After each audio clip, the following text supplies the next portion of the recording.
headquarters, I'm Mike Dean. Leading today's news is the weather. Sub-zero temperatures grip the state of Minnesota, closing every community and technical college campus in the state. Despite the cold, legislators were at work. LeadMN student leaders testified in front of the House Higher Education Committee about the mission of LeadMN and some of the challenges that students face on campus. LeadMN President Frankie Becerra told legislators, "Each student story is grounded in the idea that earning a college degree is supposed to be the surest step in achieving the American dream.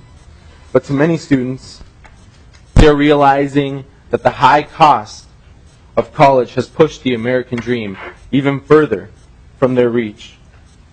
Instead of achieving their dream, their journey has become a nightmare for too many Minnesotans." President Becerra went on to share his personal story of attending a state university and the hard decisions that students face when dealing with food insecurity. President Becerra stated, "But students today aren't solely being graded by quizzes and papers and tests. They're being graded on how well they can handle hunger, homelessness, and figuring out how to pay for school that is simply not affordable." Next, LeadMN Treasurer Dylan Forcier testified about his challenges with the transfer process at Minnesota State.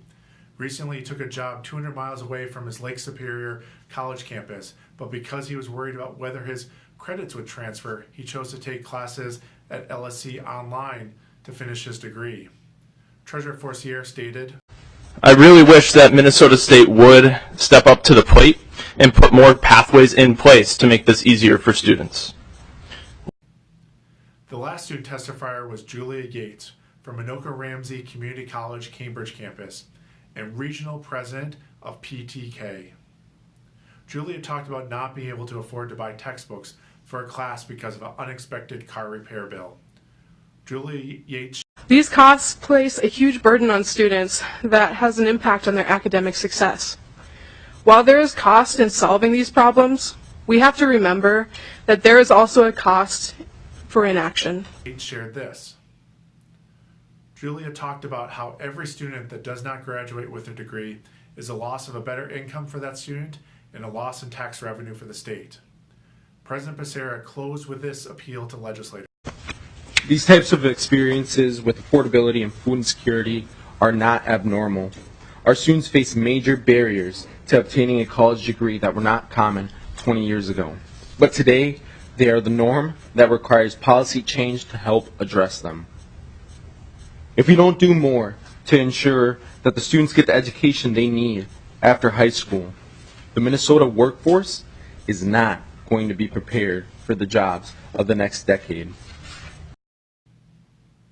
In the next several weeks, legislators are expected to hear a series of bills to address food insecurity, improve the transfer process, and make decisions that will impact tuition. Students from across Minnesota will gather at the Minnesota State Capitol on February 19th to make the case for giving every Minnesota student the opportunity to reach their American dream. Students can send a message to state legislators on the LeadMN website to make sure that their voice is heard. Visit www.leadmn.org/takeaction. That's all the news from LeadMN, where college students